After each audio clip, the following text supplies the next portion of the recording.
somos seus futuros vizinhos e criamos o canal de podcast Os Vizinhos, que tem o objetivo de acompanhar projetos que envolvem os moradores e a população do entorno das Smart Cities inclusivas, buscando construir um convívio pleno e saudável entre as comunidades e os moradores.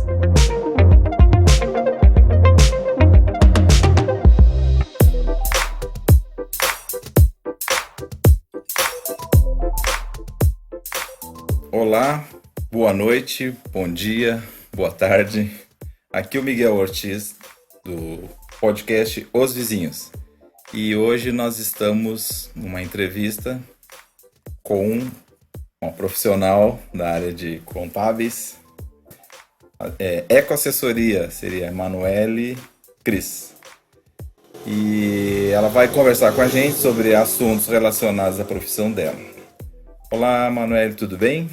Olá, Miguel, tudo bem? Boa tarde, né? Boa noite, bom dia.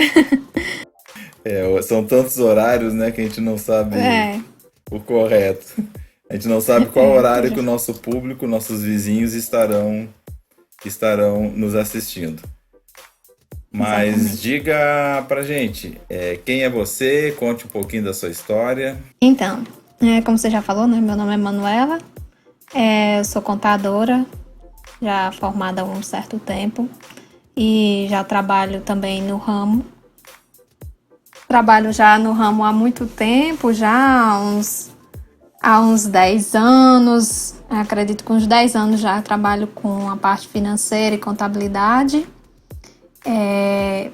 Trabalhei em grandes empresas, trabalhei em órgãos públicos também, fundação da universidade que eu cursei onde eu fiz o meu curso, né? Eu fiz o meu curso numa instituição pública federal e lá eu trabalhei durante todo o tempo da minha faculdade, estagiei e logo após veio uma oportunidade para mim, uma empresa no porto do Pecém, onde eu fui lá, trabalhei, fiz o meu trabalho.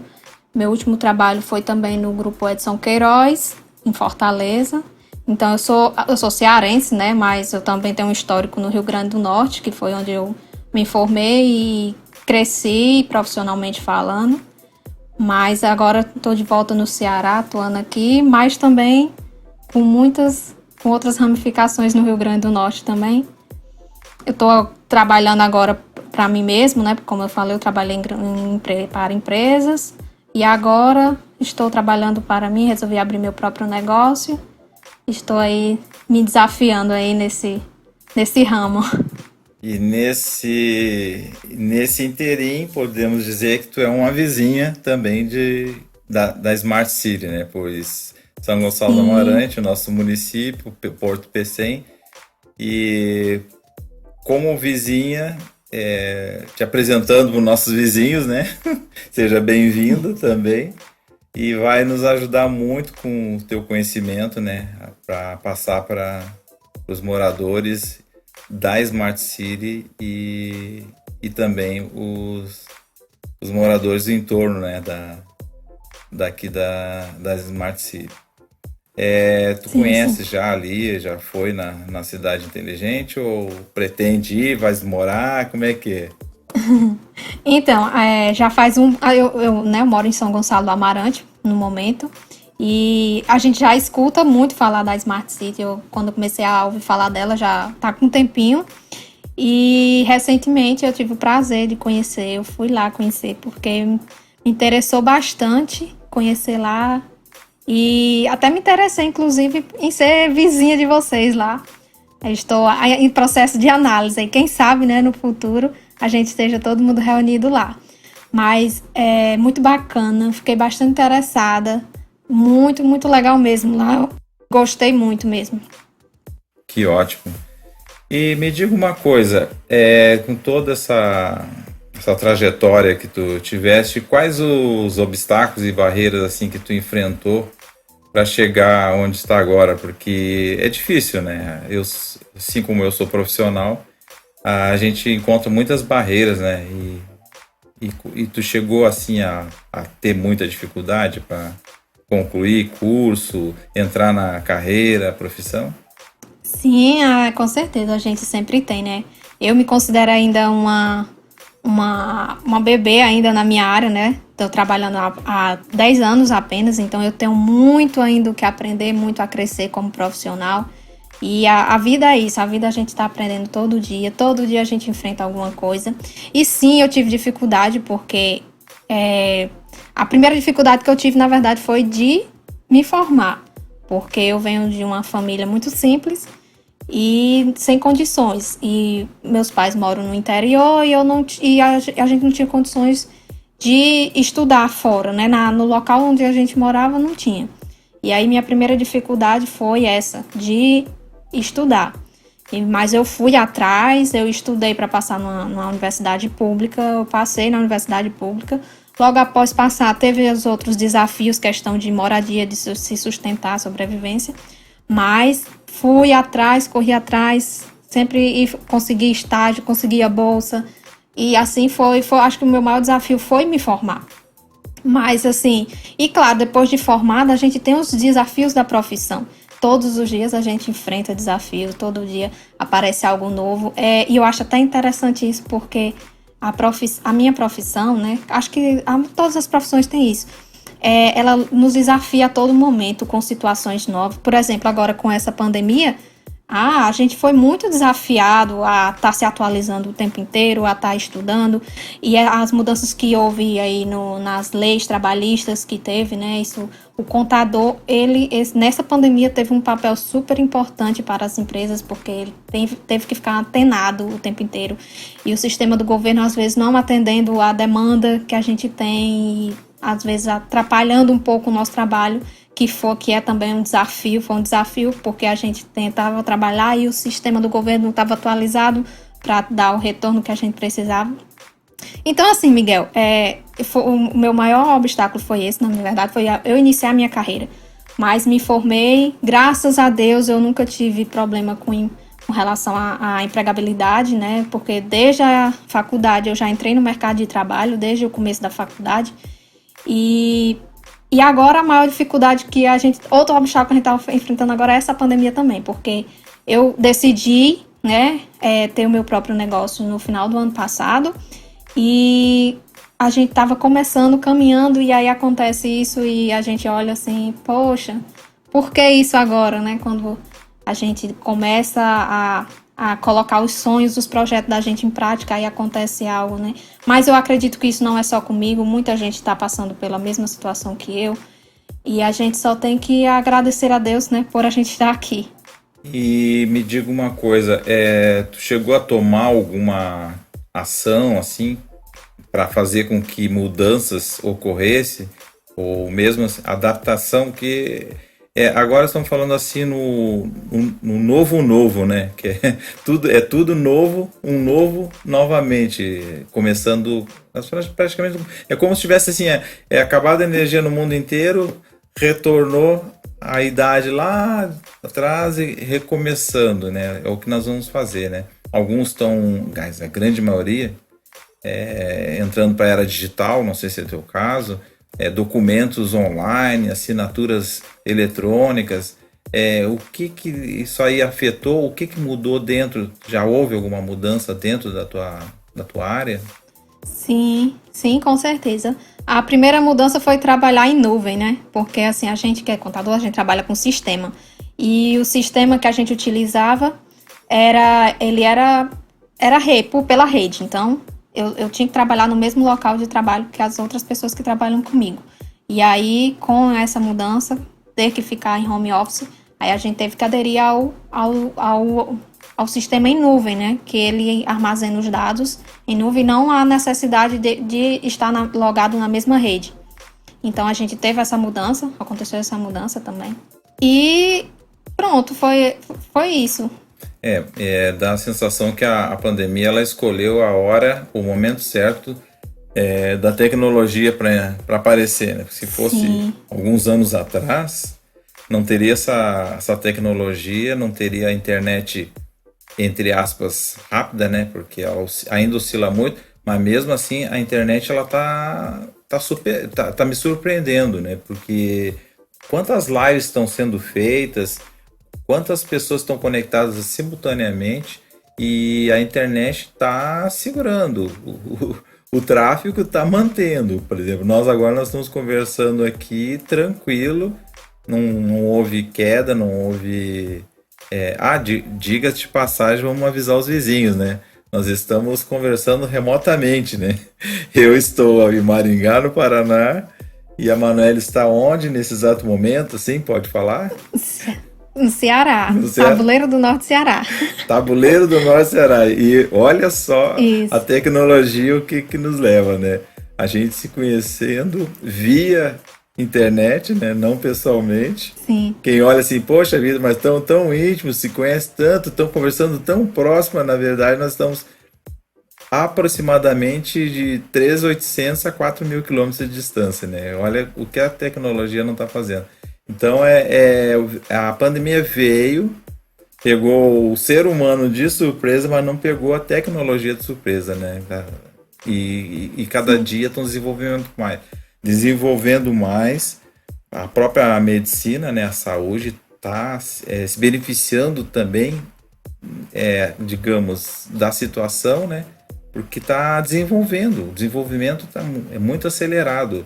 Alguns falam em desenvolvemos 5 anos nessa área em função da pandemia. Sim, outra mudança também, Miguel, que você perguntou, Diga. né? O que eu tive que fazer para me adaptar. Os próprios sistemas do governo que a gente faz o nosso serviço, que a gente trabalha, né? Precisa fazer o nosso trabalho. Ele também está se adaptando para essa forma online, porque não há mais o atendimento presencial. E isso foi uma mudança positiva, porque mesmo quando passar a pandemia, entendeu? As pessoas, pode ser que isso mude, entendeu? Para que não a presença, esse atendimento presencial, ele é muito, sabe, assim, eu sou tão a favor desse atendimento online, tudo de forma digital, e a Receita Federal, ela colocou isso, implantou essa forma, entendeu? Vários órgãos públicos que têm essa necessidade de ter a presença, eles aderiram à tecnologia. E tomara que isso permaneça, que eles comecem a mudar essa forma de trabalhar. Eu acho muito interessante e para mim é muito positivo isso. O outro dia, não sei se tu lembra, nós estávamos conversando sobre o atendimento de cartórios, né? Sim. Algumas audiências também serão feitas todas online. Muita coisa vai mudar. Algumas empresas, inclusive, que liberaram funcionários para trabalhar em home office. Até esse dia eu estava assistindo uma live e o empresário estava falando, olha, eu liberei, não tinha condições, né? E cada um continua exercendo suas funções em home office. E alguns alegaram, mas eu não tenho um equipamento, não tenho um notebook. Eles, não, cedo o notebook da empresa, cada um levou o notebook que utilizava na empresa para sua casa. Aí mas eu tava tão acostumado com aquela cadeira confortável da sua empresa. Leva a cadeira. Ele cedeu a cadeira para o funcionário. Então, quer dizer, é uma mudança de mentalidade, né? Muito interessante isso aí. No passado, falava em home office, nossa, o pessoal, não, é um absurdo, a pessoa não vai dar conta, não vai desenvolver. Olha o que está acontecendo, né? Tá todo mundo trabalhando direitinho. Inclusive, o próprio marketing da gente também, por exemplo, a forma de se trabalhar o marketing, né? A gente não pode mais trabalhar o marketing presencial ou então abordando diretamente o cliente, então a gente está abordando de outra forma, né? Como, por exemplo, as lives que estão sendo feitas, criação de conteúdo digital, que a gente tá trabalhando mais com isso. Então é outra mudança também positiva, né? A poluição visual está caindo bastante, né? Porque presencial, outdoor tu tá no semáforo, aquele outdoor enorme, né? Às vezes até luminoso, né? Confundindo o que é semáforo e o que é outdoor. Época de panfletagem, é um absurdo, é panfleto para tudo que é lado. Agora a poluição seria na internet, mas tu lê o que quer, né? Não quer, passa a próxima página. Então isso é muito interessante. Assim, não sei se essa pergunta cabe a ti, né? Quais foram os momentos de clareza, assim, um estalo de ideia e descoberta que te levaram assim, dar um empurrão final para te chegar onde tu tá, assim, alguma coisa assim que te deu aquela impulsionada, é agora que eu vou, e tu te sentir assim que, pô, fiz a coisa certa. Ah, sim, eu sei. A gente, por exemplo, eu sempre tive o sonho de ter o meu próprio negócio, né? Acho que muita gente tem esse sonho de empreender, né?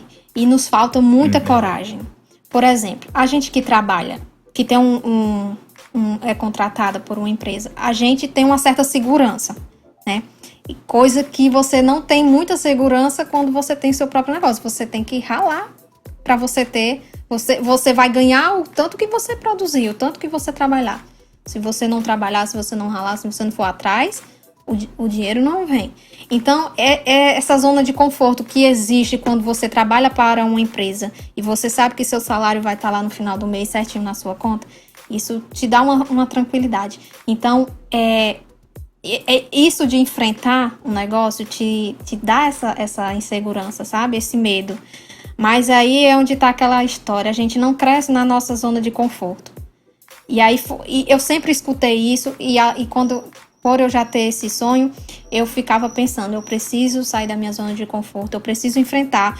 Até porque a gente sabe do nosso potencial, a gente sabe da nossa capacidade, né? E foi isso que eu já vinha alimentando isso dentro de mim, só faltava a coragem, né? Então, a última empresa onde eu trabalhei num projeto. Então, eu já sabia que o projeto poderia ou não, né, ser implantado. E aí, com a não implantação do projeto, eu disse, pronto, é porque agora. Eu já entrei com esse pensamento. Se o projeto não acontecer, aí vai começar o meu projeto. E aí, graças a Deus, eu tô aqui e vamos em frente, né? E no momento agora, a tua atuação está mais que dentro da tua própria profissão, existe vários ramos, né? Assim, tu tá seguindo qual é a linha, qual o teu segmento dentro da contabilidade? Eu sempre trabalhei com financeiro e contabilidade. São duas áreas, né? Assim, não são totalmente diferentes. Não, tem gente que acha que é a mesma coisa, não é. Contabilidade e financeiro são coisas diferentes. E eu sempre trabalhei nas duas. Onde eu trabalhava, eu sempre trabalhei com as duas. E quando eu decidi, né, ter o meu próprio negócio, eu disse, não, eu quero continuar trabalhando com as duas coisas. E eu continuo fazendo as duas coisas. Eu continuo fazendo a contabilidade, dando assessoria contábil às empresas para que eles necessitam. E também eu dou a consultoria financeira. Né? Tem aquelas empresas que precisam, além da consultoria contábil, além daquele acompanhamento que tem mensalmente de questão fiscal e tal, trabalhista, tem a necessidade de se ter uma assessoria financeira que oriente. Tem empresas que às vezes não tem sistema e aí elas precisam dessa assessoria, entendeu? Para criar controle de fluxo de caixa, de contas a pagar, essas coisas que às vezes faltam. Empresas pequenas geralmente tem essa certa dificuldade. Uma empresa grande, quando ela é grande porte, geralmente ela já tem seus sistemas integrados e aí ela não há necessidade disso. E pode até ter a necessidade de se analisar os custos dela, a questão financeira, onde é que tá indo mais os custos dela, onde é que tá mais alto e tal, para a questão de controle. Mas eu continuo com a mesma. A contabilidade é mais forte, sabe? Porque assim, infelizmente as empresas ela ainda veem a consultoria financeira como um gasto. Elas não veem como, assim, não todas. Aquelas que têm a mente aberta, elas veem como um investimento. Porque a partir do momento que eu estou trabalhando para você e te dou um retorno de como está a sua empresa, você tá onde é que está o problema, entendeu? Que às vezes você não consegue chegar no lucro que você quer, ou você não consegue ter o retorno que você pretende. Então, a partir do momento que eu te digo, que eu te mostro isso em números, que te mostro, então isso é um investimento, né? Que você vai trabalhar em cima daquilo, que às vezes você pode estar trabalhando e você não tem aquela visão focada em algo. E aí a gente está justamente para isso, para te focar naquilo onde está mais consumindo, né, o lucro da sua empresa. E aí o que acontece? As empresas, elas ainda vêm como um gasto. Principalmente assim, eu trabalho mais em cidades pequenas, né? Então, o meu público é mais pequenas empresas, médias e microempreendedores. Então, eles ainda veem isso como, né? Alguns, graças a Deus, assim, tem uns que já têm a mente mais aberta e vê, não, eu vou investir nisso porque eu sei que isso vai me trazer um retorno. Mas, assim, a contabilidade, ela sempre porque eles veem como algo obrigatório, né? Exato, a questão da contabilidade. Né? É porque é obrigatório ter um contador a fazer a minha contabilidade, aí eu vou querer só a contabilidade e não ver a questão financeira. Mas ainda assim tem empresas que precisam e que procuram para ser feita a consultoria financeira. Vou te dar como exemplo, assim, um exemplo não, esse é fato. Smart City, tu sabe que ali é estimado a 25 mil habitantes. E ela é dividida em comercial, a área comercial, a área residencial e a área industrial, né? Falando do comércio, virá para Smart City muitas empresas estão sendo criadas, serão criadas para Smart City. Por exemplo, a Eletro Laguna, que é uma empresa que vai ser na área elétrica, ar-condicionado, geração de energia, ela tem que ser implantada. Então, tomando como base essa informação, qual a oferta, porque tu como empresária nessa área de contabilidade, qual a oferta de serviço que tu faria para uma empresa tipo Eletro Laguna e outras que virão, né? Que virão se instalar nos próximos anos, que tá em cima. Então, é uma oportunidade de negócio, né? Sim. Além dos serviços contábeis, você ia terminar a fala, Miguel? E eu te interrompi? Não. Não, tá, desculpa. Não, fica tranquilo. Tá. É um debate. Além dos serviços contábeis, que são serviços de praxe, né? Fazer a questão de contratação de funcionário, abertura de CNPJ, o fechamento de CNPJ, encerramento da empresa, a contabilidade mensal, a questão da escrita fiscal que tem que ser feita, emissão de nota, todo esse pacote que está incluso no serviço contábil. Existe também a questão financeira. Por exemplo, a terceirização do financeiro não é algo ainda difundido muito, mas já existe. Por exemplo, você pode acrescentar isso ao seu serviço, né? Porque você tem a sua parte financeira, você como um empresário, o seu foco deve ser o planejamento estratégico da sua empresa. Você tem que focar na gestão mesmo da sua empresa, na gestão do seu negócio. E às vezes eu conheço, inclusive, empresários que eles acabam perdendo um pouco o tempo, pouco não, muito. E inclusive é uma das reclamações que eu venho ouvindo. Acaba gastando muito tempo com o financeiro. Por quê? Às vezes o seu negócio ainda não tem uma estrutura, um certo tamanho para se contratar um funcionário especificamente para aquela área financeira, né? Você tá ali, às vezes contrata um vendedor para ficar à frente e tal, mas para cuidar do seu financeiro, até porque o financeiro é uma área que exige muita confiança, né? Você tem que confiar bastante na pessoa para quem você vai entregar o seu financeiro. E aí, isso acaba que o gestor toma isso para ele. E isso te consome, vai te consumir muito o seu tempo. Então, é mais interessante para você contratar, fazer a terceirização do seu financeiro, agregando, já juntando com a contabilidade, né? Se você tiver um contador de confiança. E não é todo contador que oferece esse serviço. Eu estou oferecendo esse serviço. Geralmente, os escritórios, eles trabalham só mesmo com a parte contábil. Mas como eu estou trabalhando, eu decidi trabalhar com as duas frentes, com a financeira e a contabilidade. Eu ofereço também esse serviço de terceirizar. Você terceiriza o seu financeiro e ele vem e fica sobre o contador, eu fico na frente daquele serviço. Fazendo tudo que você precisar, entendeu? Questão de financeiro, questão de controle, fazer o seu controle diário de fluxo de caixa, ou ter contas a pagar, previsão de fluxo de caixa, essas coisas que precisa ter, né, para o seu negócio estar em dia, para você saber quanto que está entrando, quanto está saindo, se está dando lucro, se não está, onde é que está concentrado os seus custos, o que é que você pode cortar, o que é que você não pode, o que é que está, sabe, consumindo o seu lucro. Então, tudo isso, você pode delegar isso a um profissional, entendeu? E a minha proposta é essa também, de oferecer esse serviço. Inclusive, já tem empresas que já estão aderindo isso. Eu acredito assim, não é muito difundido ainda, mas nas capitais eu já conheço empresas que trabalham só com a terceirização do financeiro. Nas cidades menores tá chegando, né? E eu também lanço essa proposta de cuidar do financeiro da empresa. E também tem aquela famosa correria do início do ano, né? O famoso imposto de renda de pessoa jurídica. Sim. Tem pessoa física também, né? Tem a declaração. Todo ano, né, tem as declarações acessórias. E não é só essa pessoa jurídica, né? Por exemplo, se você tem funcionário, você tem outras declarações anuais também.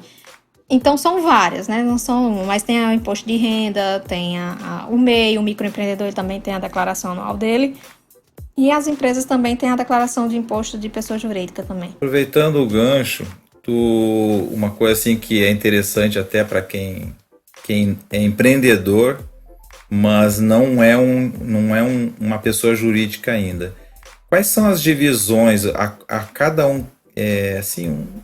Só um resumo de cada uma condição que tem, né? Que tem o MEI, tem o microempresário, tem o EIRELI, né? Acho que chama esse nome aí. Sim. Tu tens como explicar isso aí? Sim, tem. É bastante interessante para quem está chegando nessa área. Sim. Primeiramente, como profissional, como autônomo, você tem... A primeira opção que você tem é trabalhar como profissional liberal autônomo. Trabalhar como pessoa física, você não abre CNPJ, você trabalha com o teu CPF. Porém, a carga tributária dele, ele ela é bem... É acima do que você abrir um MEI, mas aí tem que ver, porque nem toda atividade pode ser microempreendedor individual. E aí, então, quando não pode ser microempreendedor individual, é que você tem que partir para o empresário individual ou EIRELI.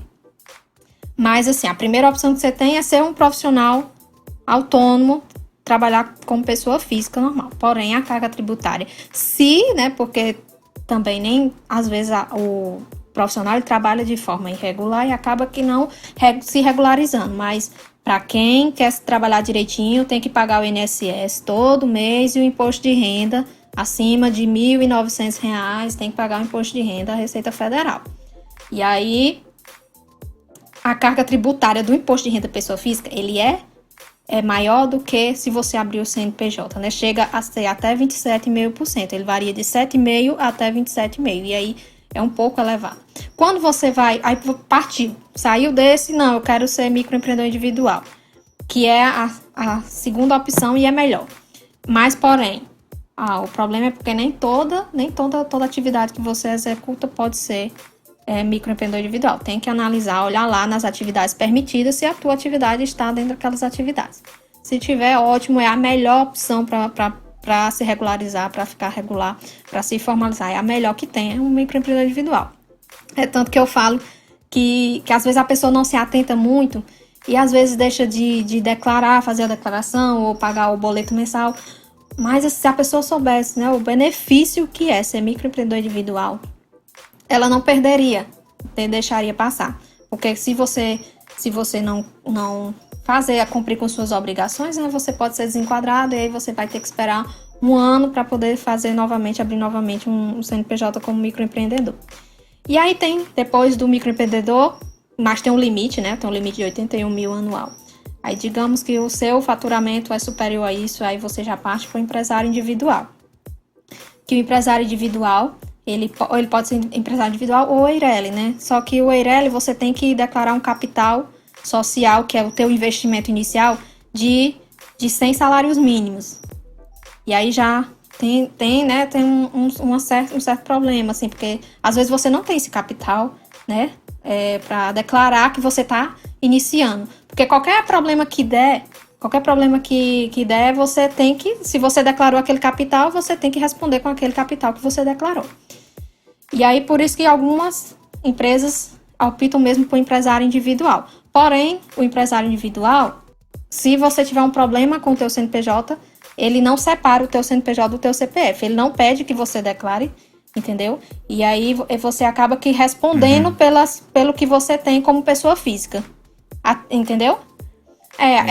O ruim do empresário individual é isso. Você declara também um capital, não precisa ser de 100 salários mínimos, porém, você responde também com o teu CPF em qualquer problema que você tenha, digamos, de justiça, entendeu? Alguma coisa trabalhista e tal, você responde com o teu CPF. E aí tem uns limites também, né? Até 360. Aí quando sai do microempreendedor individual, que é até 81 mil ao ano, o seu faturamento superou isso. O meu faturamento é 360 mil ao ano. Aí você já é microempresa. É porque, assim, existe o porte e existe a natureza jurídica. São duas coisas diferentes, entendeu? A natureza jurídica é essa. É eu te dizer se você se enquadra como MEI, como empresário individual, como EIRELI ou como uma sociedade, né? Quando você entra em sociedade, aí já é outra natureza jurídica. São esses tipos de natureza jurídica. Aí, mas tem o porte, né? Que o porte é ME, é PP, que tem os limites de faturamento, né? ME até 360 mil, que é microempresa. Aí se você, não, o meu faturamento é assim, 360 mil, aí você já se enquadra como empresa de pequeno porte, que é a EPP, porém só vai até 4,8 milhões. E aí se você fala, não, meu faturamento é acima disso, aí você já se enquadra em numa empresa de grande porte. É basicamente isso, as diferenças. Ok, eu entendi. Não, eu te fiz essa pergunta porque os vizinhos empresários estarão ouvindo, né? Quer dizer, futuros empresários também, né? Quem já está atuando, ele já tem noção, ou não, né?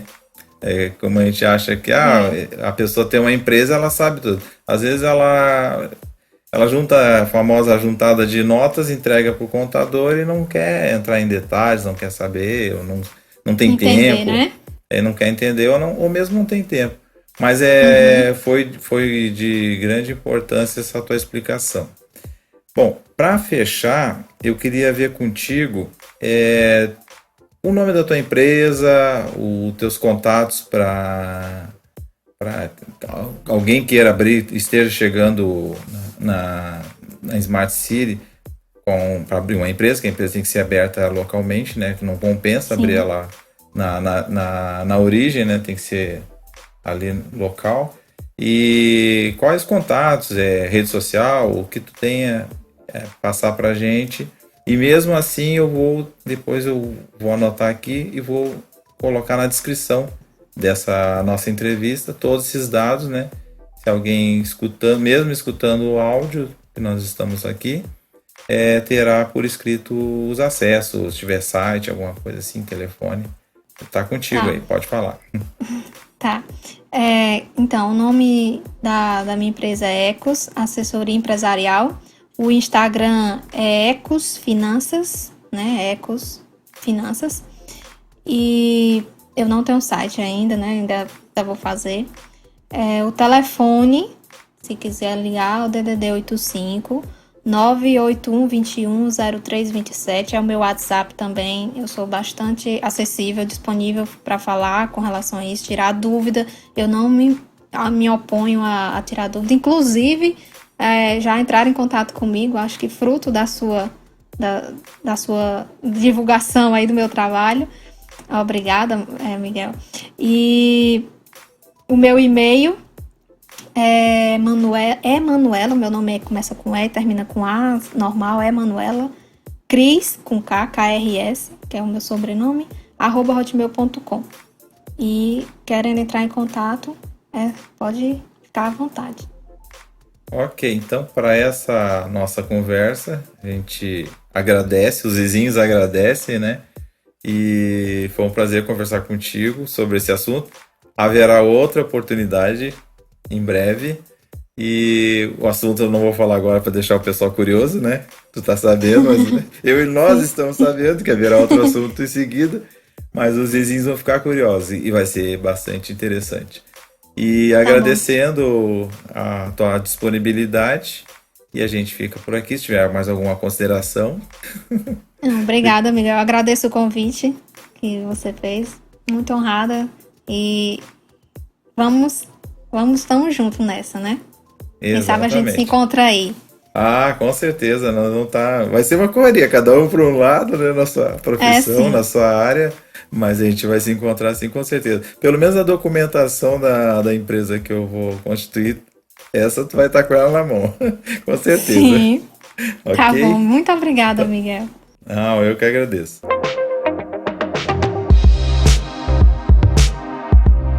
Para uma cidade ser inteligente, ela precisa criar comunidades inteligentes. E os vizinhos querem participar ativamente da vida das Smart Cities.